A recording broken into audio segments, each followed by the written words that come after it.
in process. YouTube is coming in when it's ready. All right. So if any of you are interested, I can send you the link for the YouTube from the last meeting.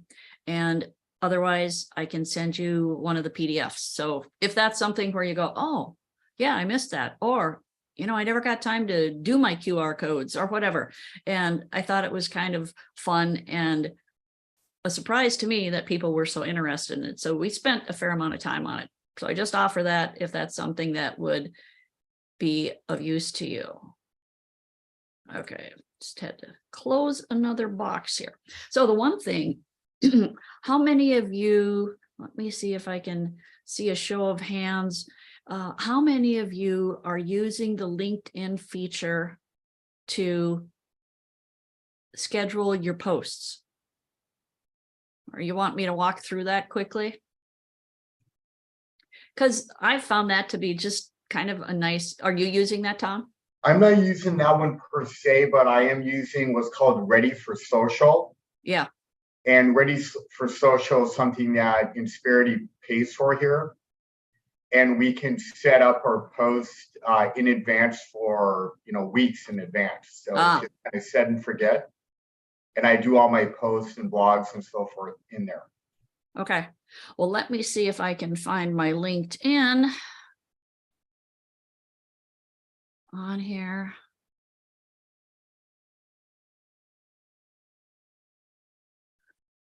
Okay.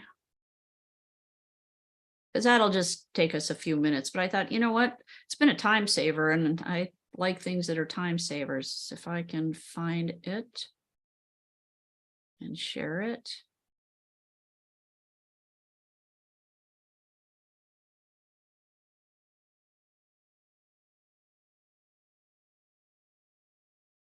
Good gosh, I got all those other things that I don't need. Okay, here we go. Sorry. Okay, can everybody see my LinkedIn page?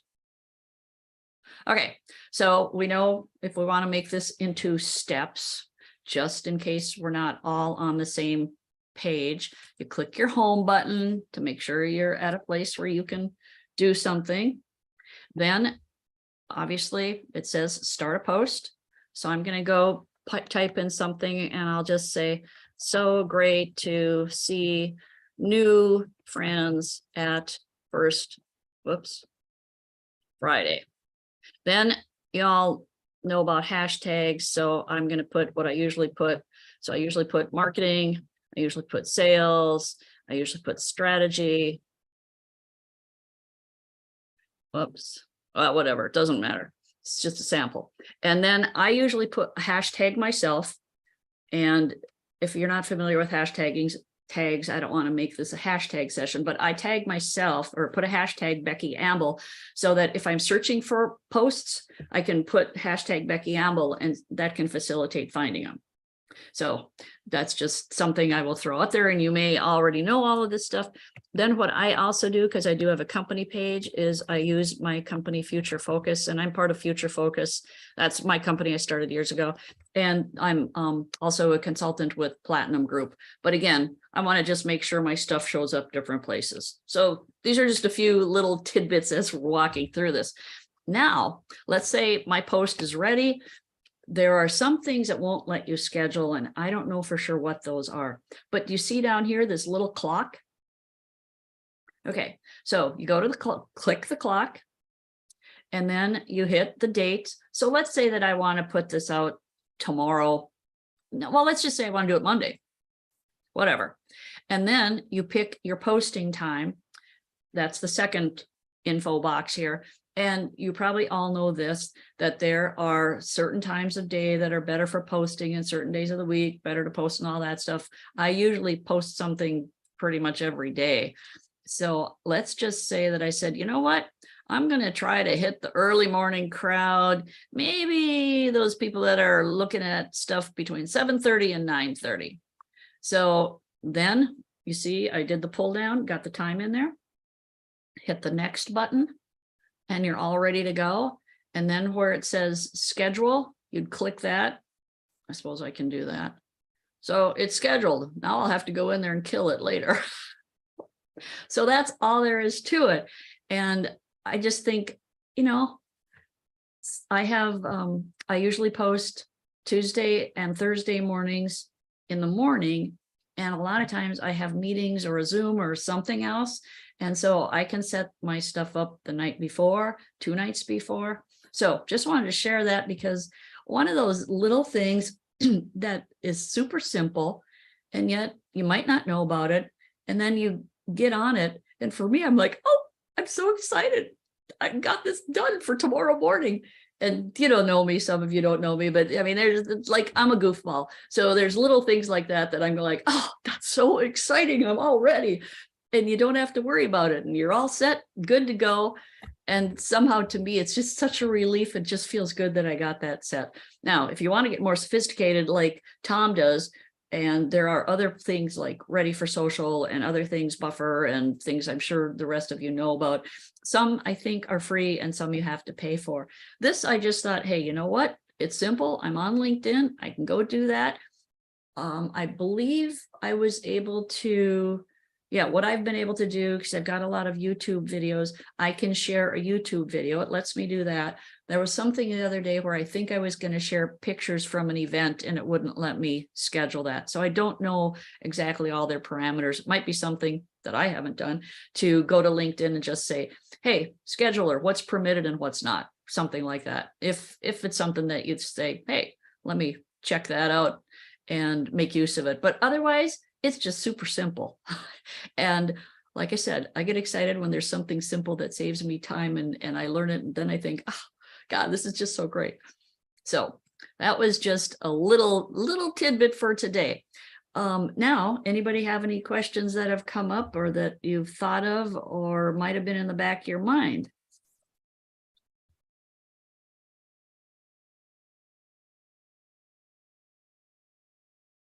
Well, then let's move on. So, how many of you are in a small business? Okay, can't see Dave and Sean. Hey, Vicki, thanks for coming in. Happy to see you again. So and how many of you are familiar with omnichannel? Okay. Some of this stuff is just lingo. Let me just see. I think I got a couple things in chat. Okay, great. Thank you for that. Okay, Dave, I wasn't exactly sure because you do some pretty sophisticated stuff. So you pretty impressive things.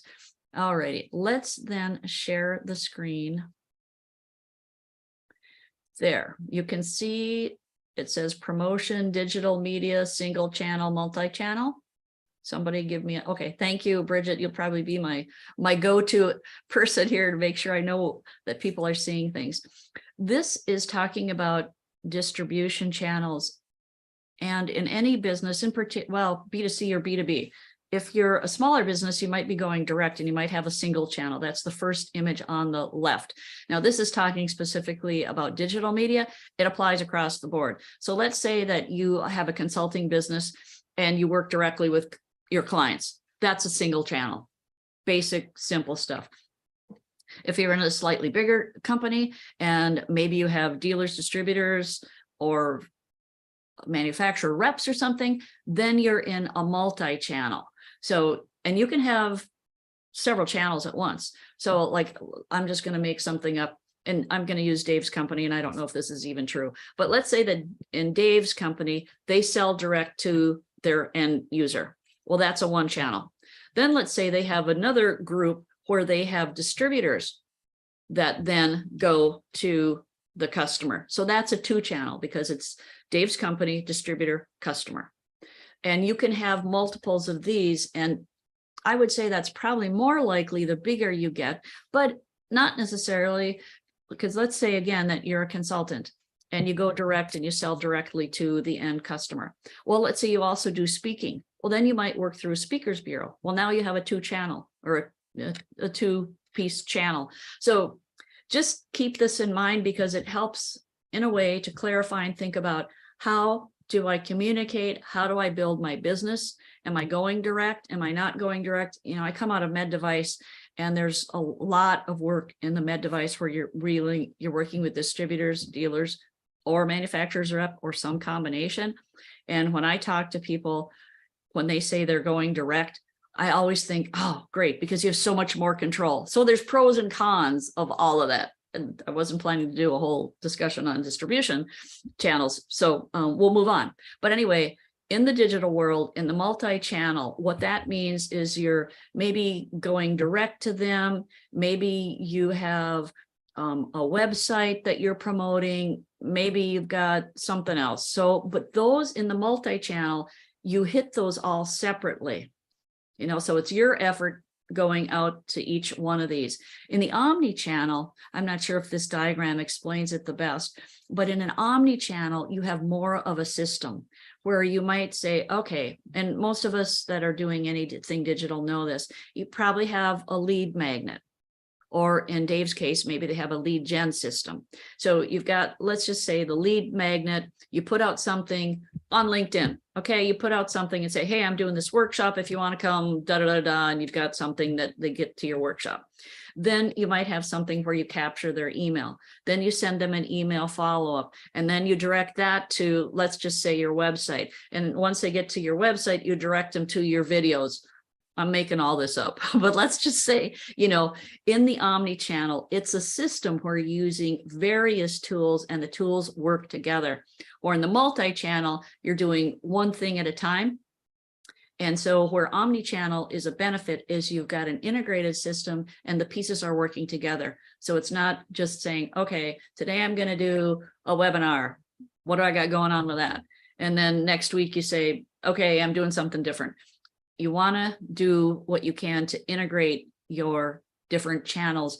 And that's where omnichannel is maybe a little bit different, where if you're in your normal kind of business outside of digital, you're probably setting up your channel of distributions and they're like in a vertical, you know, we all talk about verticals. So just wanted to share this because I didn't realize people didn't know that. Let me see if I can get up.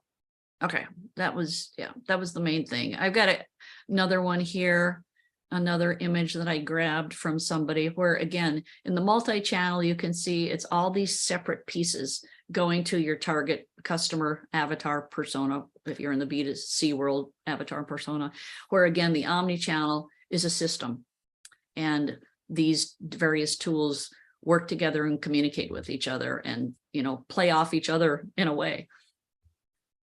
Any questions or comments? Does anybody, I would guess probably most people are using more of an omni-channel. They might not even call it that. Any questions or comments there on that?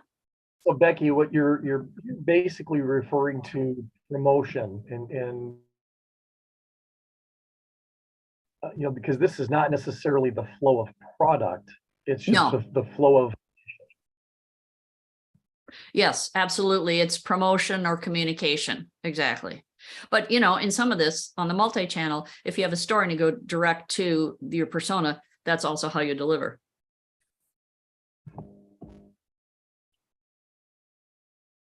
But you're right. I mean, most of it is how you're reaching them, how you're communicating, and how you're putting it all together to work together. And you can see, like over here on the right-hand image, it says available to the consumer.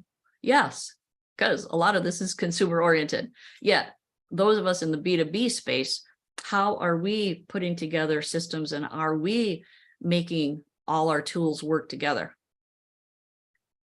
Great comment, Dave. Anybody have anything else to say or any question on this? So Becky, you just asked the question I'm asking. So I am B2B. And I would say I'm definitely single channel. So my client list is fairly small. I'm in Detroit, so most of my clients are automotive.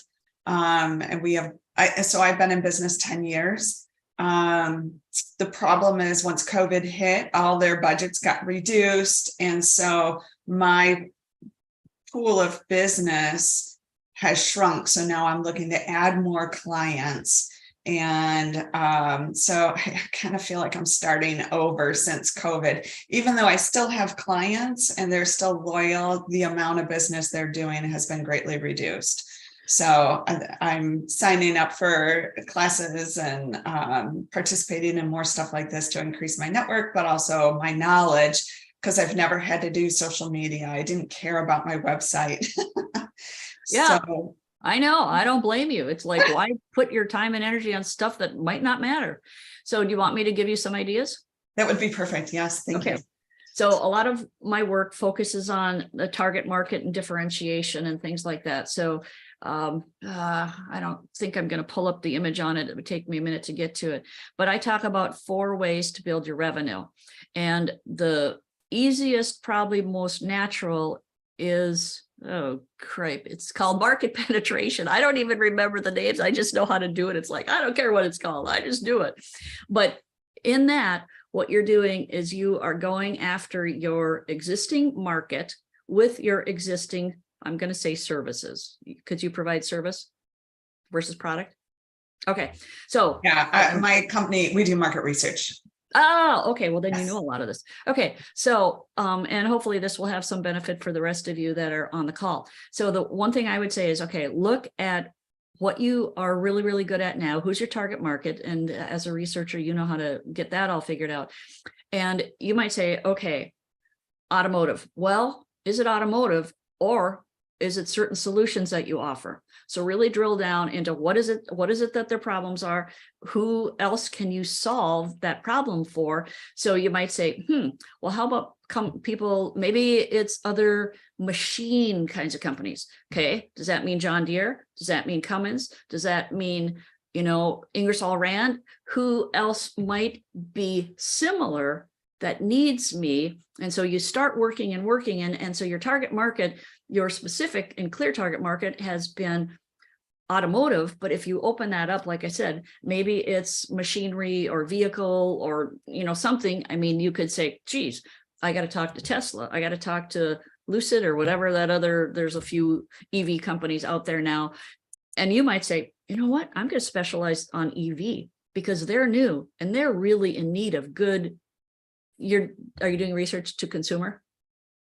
Yeah, we do Okay. consumer insights. Yep. Okay. So you're doing that. So you might say, boy, we got to really dig down into what's working in the EV market and what's not. So maybe that is a shift. And again, this is probably nothing new to you. So all I say is take a look at where you're already focused, because you might say target market vehicles. Okay. Well, that might say, okay, there's 500 companies in that, where if I just focused on automotive, that gives me 5 or something. So think about, again, like I said, look at what problems do you solve? Who else needs that? Because you're really, really good at doing that right now, and just map over and say, all right, here's another specific industry group that needs what I do that really is kind of within my target if I just reframe it. Does that make sense? It does. It does. And I've actually touched a lot of different industries. It's just the bulk of my work is automotive because I'm in Detroit. And so that's my network. What I'm struggling with is, so for example, I live in Michigan and Great Lakes State. I'm a boater. I've boated my whole life. So I recently did a LinkedIn post and I said, I've touched a lot of industries, but I've never touched the marine industry. And I've got over 700 contacts on LinkedIn. I'm like, all right, somebody hook me up with some marine contacts. And I got a great response to that post. And it was worded a little more eloquent than what I just spouted off. But so, I received some great contacts, but then it's that taking that next step and introducing my company and that compelling why they should use us. Yes, we're great, but maybe their existing vendor is. And so that's where I'm really struggling is with these warmer, cold connections. How do I engage them and really start to get on their bid list at least? Okay, so you're a researcher. So what would you Yes. tell a client? Put together a study and start calling these people and ask them, what are you doing now? What are your biggest challenges? What are your fears? What's your frustrations? Who else is helping you with this? What would you say are your top 3 problems? Or what are the top 3 things you want to accomplish this year? This is right in your sweet spot. And from doing research, you know how people love to tell us things. And you can probably get people to cooperate and participate in that without comp, hopefully. And there might be some things, industry trade groups. Obviously there's got to be boat people. I don't know where the Yes. manufacturers are, but they're in Michigan. We got them Yeah. in Minnesota. But that's what I would do is I would say, okay, what is it that I need to know about them? Put together some great questions. And I don't know about you, because we work B2B, all of our research is done phone. Mhm. That's our methodology. That's the best methodology we've found over, 30 some years. So I would do that because then you get the subtle nuances and you can probe or whatever. I don't know. How's that sound? It sounds good. I think, so on the phone, most of the research I do is internet-based, so online, because we're doing consumer research and usually in large quantities, hundreds or Right. thousands of people in a study. So when I'm getting introduced to these people, making a phone connection, although I am going to some conferences and stuff, so this would be great for in person. And I love all these questions. I was jotting them down. It's great conversation starters. And I could definitely do it in person. I'm hesitant to think I could get them on the phone. Okay, so here's the other thing, because I've done tons in the med field. And if you can, when you go to these conferences, are you able to get the list of attendees ahead of time? Usually. Okay, so you want to set up your meetings with them. And I used to do dyads and triads. Now, those of us that aren't in the research, you're probably going to go, what are you talking about? Anyway, but if you can do dyads and triads, that works really good because then you get a little bit, well, you can maximize your time where you're getting 2 or 3 people to talk at the same time. And sometimes they bring their buddy. Big deal, that kind of thing. We used to set up a hospitality room. That might be more than you want to do. We just would have beverages and fruit or something, a veggie plate. But you can figure out how to do it and you can find a space that you can use. And I would say, experiment with dyads and triads. And back in the day, I would record those conversations. I used to have an omnidirectional mic and all that rigmarole. But that's what I would do too. Is if you can make sure you're meeting with some people there, see if you can set some things up ahead of time. There's usually some flex in between people sitting in on meetings and then they get bored or burned out doing that and, walking the floor. Okay, great. Okay. Thank you so much. Yeah, so hopefully that was something also that if anyone else is thinking about shifting your market or digging into something new, that those are some ideas you can use. Awesome, great question. Well, just if I may jump in for a moment. Yes, absolutely. Having tried to market a service business in a past life, there's a couple of things that I picked up. One is the concept of trading knowledge for awareness. And this is exactly what Becky is doing today is, with this group is, she's sharing her wisdom and knowledge in exchange for awareness of who she is and the business that she does. And you being in the market research, we were doing product design, which is a little different animal. But in the market research field, one of the things I would encourage you to think about is some free samples.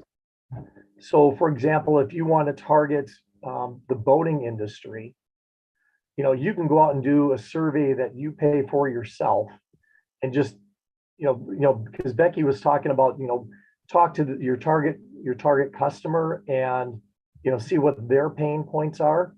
Well, survey work ahead of time, and give some of the real generic data out there.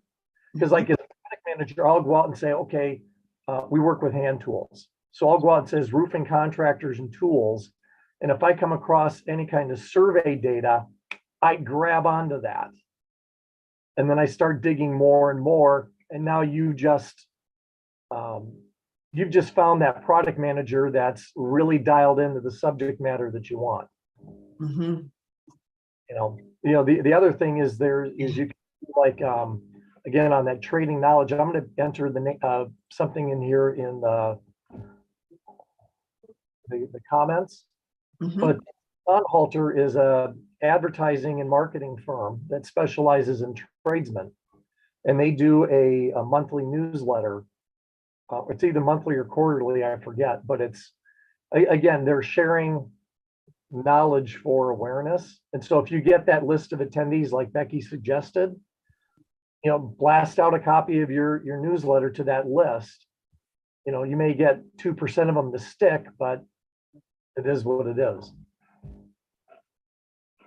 That's Sounds great. Thank you. If you guys don't mind, I wanted to kind of piggyback off what Becky and Dave have said. Good morning, everybody. Becky is doing a really good job of putting little teasers out there, vetting vesicles on just a real simple 1 to 3 question survey on LinkedIn. And Bridget, that could be kind of a great pathway into building your social media brand, but also getting discovery calls with prospective clients. So just asking them, where are they today? Is it effective? Where do they want to go? Just something really simple. And what Becky does is she keeps these surveys open, and then she'll publish the results afterwards. And I'm working with a lot of clients, and I have a lot of contacts on LinkedIn who are doing the same thing. Mhm. And it's just a really good way to kind of drive traffic to you. And then you're also sharing some value too, I think, just by publishing the results. Yeah, Tom, that is excellent, and Dave as well. So yes, anytime that there's information that you can share, I just sent out to about 800 people the same questions that I put in the poll. Well, I just put out one question, and I basically said, can you answer one question for me? And it was basically, what do you think are the obstacles or barriers to networking? Because several years ago, I did a study of over 200 people and came up with that, mostly because our biggest at the time, our biggest MBA program here at University of St. Thomas, their alumni group, they asked me to speak a lot, and they said, can you do something and come and talk about why people don't network? And I thought, I don't know what the heck what their problems are. I know I was the kid from the farm that didn't want to talk to anybody, and I forced myself. So I know what I did to network, but I don't know what's hanging up people. So back in the day, I did the 200 plus in my research. And then I thought, okay, well, now that I've published on Amazon, I'm thinking maybe I should take my old networking book and revive that, because now I don't have to print a gazillion copies and have inventory. I can just do them one at a time. So that's why I thought, well, then I got to update my research. So I've got 60 people that have participated in that so far. And then 2 things came up only one time: discrimination and technology. So that's what I'm doing in the poll. And now I think I have about 40 people that have participated in that and made some comments. So with my email group, I've got my comments. And for those of you that don't use ChatGPT, I use that to help me organize the content. Anyway, that's another topic. But so I got the information. I said, here's the key things that came back, and sent that out to my group. And I said, I'm doing a little more digging on these 2. I'll keep you posted. So anytime you can share research or what you're doing. And Bridget, what you do is you share what you want. So I always tell people, I will give you my findings. I'll tell you what I learned, blah, blah, blah. That doesn't mean you tell them everything, because there might be some things that really aren't appropriate to share, or, are too proprietary or something or other. So yeah, so Tom and Dave, great ideas and suggestions on that. Super. Thank you All all. right. Yes, there we are. The Bridget team, we're here for you. Okay, anybody have a question now that you thought of after we've been chatting here? And sorry, I had to stand up, but I had to make sure I had my giveaways handy. So somebody's going to get Love from Grandma, and somebody's going to get, the journal. So I had to make sure I didn't have those sitting right by me. Yay, Amy! Tom, don't you have yours handy? Renee, do you have one? I do. Mine's on my desk right now, showing it off, and I'm in one of my offices here in our office. So it's about 30 feet from me. Anyway, so any other questions that you have thought of in the meantime, or anything that Bridget's question in our discussion has spurred on for a question that you'd like to have answered?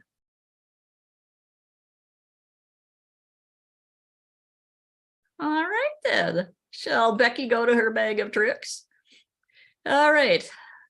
Amy, Well, I just wanted to comment that I love boating, Bridget, too.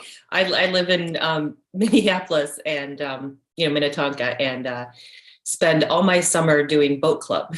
So when you mentioned boating, it just piqued my interest, but not an insight about the business aspect. Just wanted to share that. Well, Amy, I didn't know that about you. So good thing we're going to keep in touch. I'll be. Yes. Oh yeah. I I'll be organize a lot of inviting summer boat myself. outings for women, especially and just groups, because it's pontoons. It fits like 12 people. It's a great way to, Are you on the west side then? Yeah. And so I'm a member of your boat club, which actually goes like the St. Croix River. I mean, it goes everywhere. Mississippi River, White Bear Lake. I mean, there's I think 15 different locations. Well, Lake Minnetonka is where I primarily go. Amy, are you on the Orono side or what part? Well, I live in Minnetonka, but on the way eastern side. So I'm right in between downtown Minneapolis and Lake Minnetonka. Okay, so I grew up there and I have a lot of friends that live in Minnetonka. I've got cousins that went to Wayzata High School. I've got friends. I went to St. Louis Park. And I spent a lot of time on the lake as a kid. I'm in San Diego now, but I spent a lot of time on the lake. Nice. Well, I want to commend Amy because I was at a function just the other day and the guys, of course, are all tall. I'm like, okay, here I am talking to the tall people again, but they're all golfers and they had their golfing stories. And I'm like, you know what? Golfing takes too stinking much time. I quit golfing years ago. I don't even know if I have shoes, clubs. I don't even know where my stuff is. And I have to remind myself that Earl Bakken, the founder of Medtronic, was a friend of mine. He's died a couple of years ago. Anyway, I was talking to Earl and I said, I can't see any point in golfing. It takes too much time. And he was proud of me. He's like, good thing, don't waste your time on something like that. And I thought, okay, at least I got one person that agrees with me. So I think Amy having different options is great. So, hey, wait. I like 9 holes of golf too. I think that's plenty, at an executive course. You don't need to do 18. Yeah. And that's what I used to play on was the 9 hole. And of course, being somewhat impatient, it was like, okay, can you people ahead of me just get moving? So I'm probably not built very well for golfing. All right. Any questions come up for anybody? All righty. How would you like to have a little talk on client or customer onboarding? Is anybody dealing with that? All right. So what do you mean by onboarding? Well, we're going to tell you. Actually, what's bizarre, when I went back over my slides, because I shared this in my group, you can see Ready, Set, Girl up here on the slide. Okay, where do I move this to? I realized when I went back and was organizing some of this, I thought, you know what? I don't even have a slide that says, what is it? I just talk about what the benefits are. So we'll get the what is it for customer onboarding is basically you get a new client. Some people call them customers. You get a new client, and then you want to tell them what's going to happen next. How do you work together? What's the experience going to be? Which you might already do. You might not call it customer or client onboarding. It's become its own thing, its own sort of specialty. And for anybody that works in something in the marketing world, there's like umpteen specialists and all these little pieces. So what I thought I would do is just share some of this with you. With a good customer onboarding, and this is something I need to work on for what I'm doing as well. And, some of us probably need work and some of us might be really good at it. I believe, not that it matters, I believe this kind of came out of the SaaS world, because I know my SaaS client from a few years ago, they were all over doing this. And I think they did call it onboarding. But I think because of them being in the technology field and working with customers that didn't understand what was going on and what the services were and the products were and all that stuff, I think that might be where this whole concept really took off. But anyway, so if you do a good job on your customer onboarding, as you can see the bullet points there, you have higher customer satisfaction and loyalty, because they better understand what you do and how you're going to work together, and so they can make better use of your products and services. You have better retention. The third point, increased adoption of your products or services, again, because you are teaching them how to use your product and service. And again, this is huge in SaaS. Probably are going to make more money, so your revenue will go up, and you will improve your customer support, because again, you're engaging with them a lot to make sure they know how to use your products and services and how you're going to work together. And then I have this question down here more for my group that I work with, of after we were talking about this, saying, okay, what do you need to do in your process? So let me just show you one image that this is the one I kind of like the best. And this is just a borrowed image from a company called process.st. So the first thing, you get a new client, and not everybody works this way. So this is just a model, but I like this one because it's pretty thorough. So let's just say you get a new client, you send them an email and say, hey, welcome on board to blah, blah, blah, to our Ready, Set, Grow group. Then you might send them an app. You might send them a text or something where you say, just wanted to make sure you got the link for our next session where we're going to walk through how to use our software or whatever. Then you get down here, the third step. So you give them a tour of your product or service. Again, you're just making sure they know what's available. Then you go to step 4. Again, you can see this is probably from a SaaS company. You help them understand how to use your product or service, right? Tom, I'm sure you guys do this. Step 5, you point out the different features. So you're helping them understand what different things they can make use of, because they probably aren't going to use everything, or maybe they're going to pick out 1 or 2 things within your offering that they start with, and then they get familiar with that and get productive. Then step 6 is showing the value of your product with a walkthrough. Again, you're just building and building each time, giving them bits and pieces to help them understand how you work and how that's valuable for them. 7, offer content-based knowledge. A lot of times there will be almost a workshop-y aspect to your onboarding. Depends again on what you sell. And then what is really, really important that I would bet many of you are doing is to schedule routine check-ins. Because how often do we get something started and we're busy working for the client, doing what it is that we do, and we forget to check in? Maybe we have a weekly check-in for the first month, and then maybe it's every 2 weeks. So figure out what your process is going to be. And then the last thing that I'm absolutely pathetic at is step number 9 is to celebrate some kind of milestone. And I don't know how many of you know Scott Welly. He's phenomenal. He's a professional speaker. His last name is spelled Welle, if you want to find him. He's just awesome. And he's got a free, I think it's a newsletter if you go to his website. But anyway, so Scott is just great on telling people, celebrate your small wins. And like I said, I'm like absolutely pathetic at this. I need to get better at it myself, because I'm always looking at, okay, what's the next thing I need to accomplish? If I'm working with a client, okay, we got that done, we got that done. Where are we at? Next thing, next thing, next thing. And I'm, a little bit of too much of the GSD, get stuff done mentality. So remember to stop. And where this is so important for the customer or the client is they don't really know the process, So when you can say, that was awesome, we got this done, and you do some kind of a celebration, that means a lot to them, because they're working with you and they're learning as they go, and they're sometimes feeling like they're completely lost, right? So part of your onboarding process too is to make sure that they are using your product and service, using it to the maximum.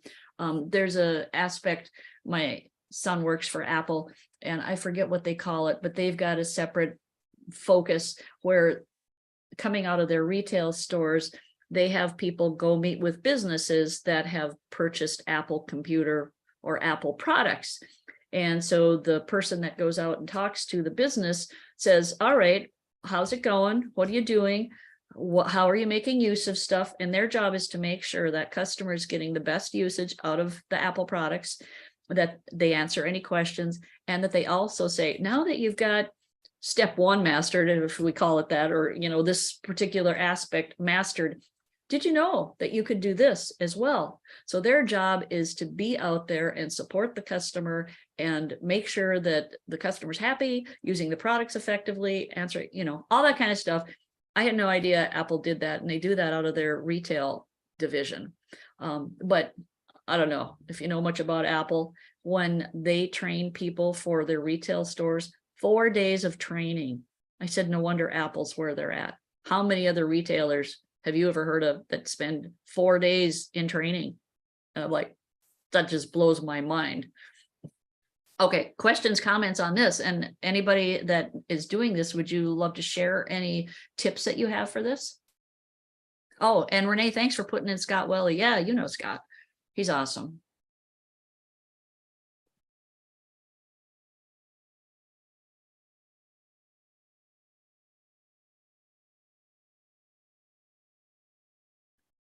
I'm going to stop the share. Let me see, what's this one? I have another. Here's another one. If you want to take a screenshot or anything.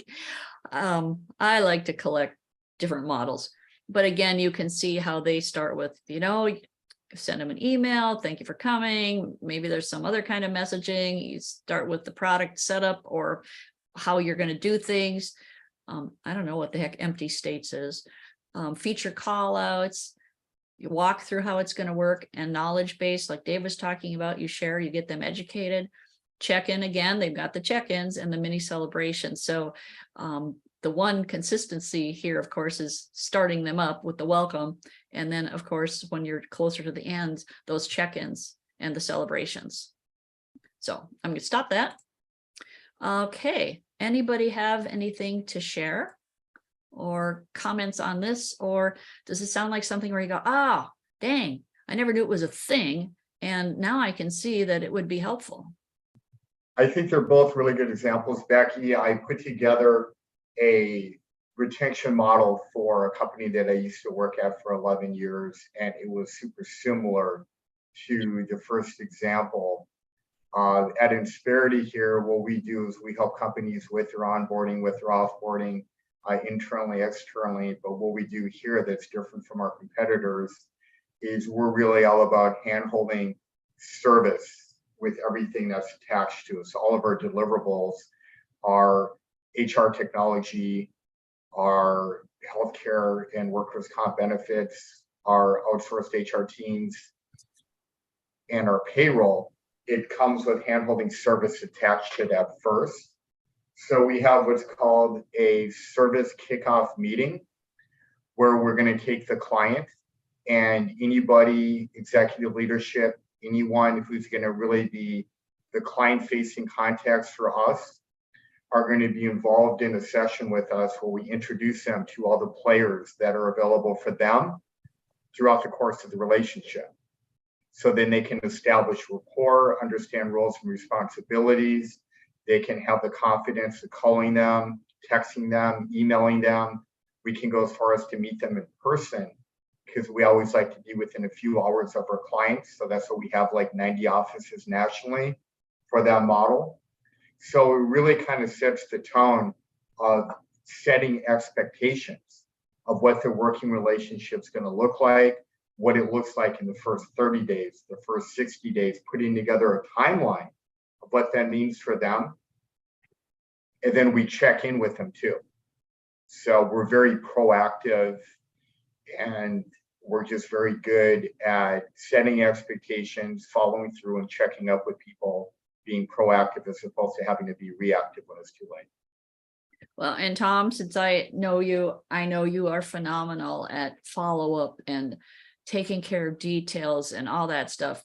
And sometimes we say, oh, it's just a pain. Well, that's the part that makes a difference. That's the part people remember. So I think that's really awesome. Anybody else? Anything come to mind where you go, oh yeah, now I've got a to-do list. And how many of you do something like this?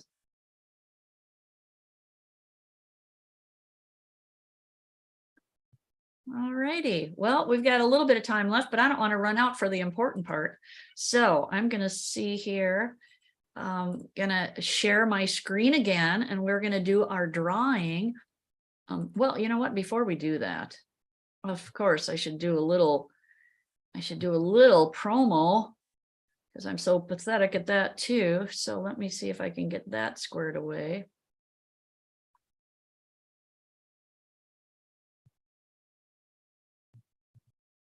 Okay, can I switch this out?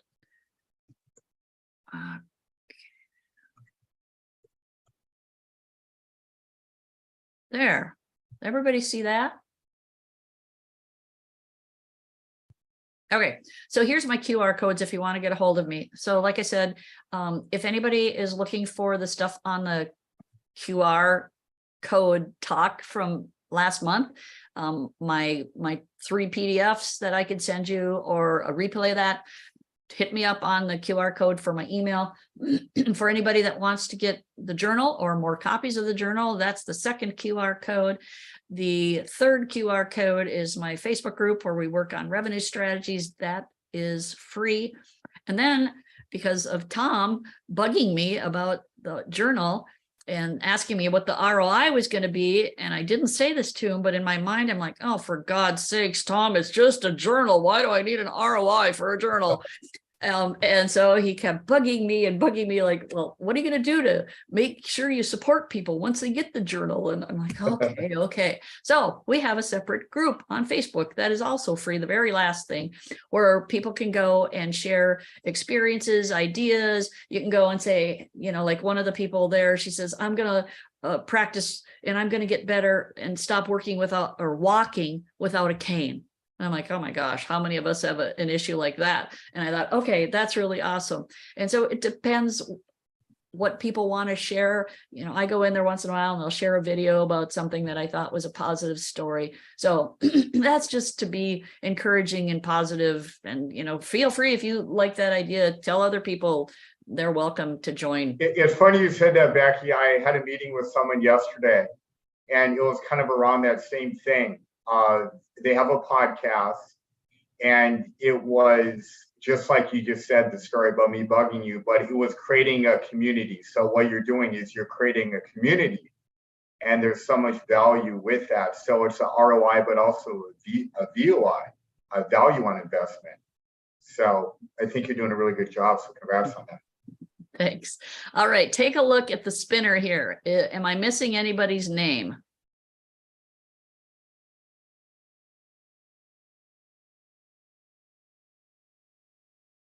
I guess if I'm missing anybody, unmute and say, me, so-and-so. I think I have everybody. All right, so, and I haven't figured out how to make this look pretty, so we just go with what we got and it does the trick. So I think I'm gonna give away the journal first. Let's see who gets that. Hopefully it's one of you that doesn't have it already.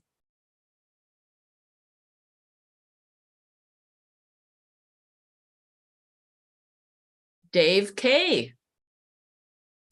All right, Dave. If you are still with us, Dave. I am. Thank Can you make use of this? I absolutely can. Okay, fabulous. Do you have my email? Well, of course I had the little QR code up. Okay, I just need private message me, whatever, somehow get me your mailing address and you will be getting this. okay, I'll just put it in chat. I'm not concerned about anyone else having it. Okay. And now for love from grandma, advice from grandmothers from around America. We'll see who gets that one.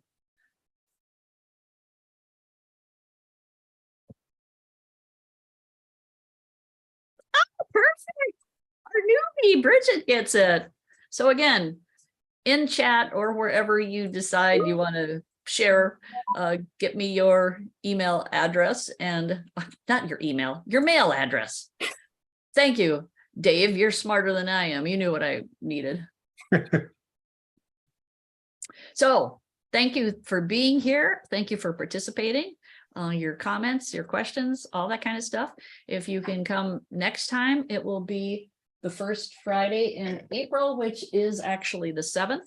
And if you thought this was helpful, invite anybody that you think could benefit or would like to participate or wants to come and see if they can stump Becky. Thank God we haven't had too many people come in here and go, oh, I got a good one. I'm gonna, embarrass her because she won't know anything about it. We haven't had anything too ugly happen. Oh, But Becky, that kind of sounds like a challenge. no, don't do that. Most things that are in the marketing world is something I've touched on, but again, my expertise is B2B. So if people want to talk B2C, I can talk general terms, but I'm like, there's people like you that obviously know how to get that information and are phenomenal at it. So I think that is it. Thank you for being here. Appreciate your showing up and your participation. I know you all have other things that you could be doing, so I appreciate that. And we'll see you next time. Bridget, did I get? I will email you. You'll Yeah, send I'll an send you an email or a email. private message or something. Yes. Okay, Yes. sounds thank great. you. Okay, right. super. Y'all have a Thank you great so day. much. Thank you so Thank much, you. everybody. Have a See ya. great weekend. Okay, You too. bye-bye. Bye. Hey, thanks for reaching out on LinkedIn. I'll be responding to you right now. Okay, everybody. See ya. Bye-bye. Bye. Bye.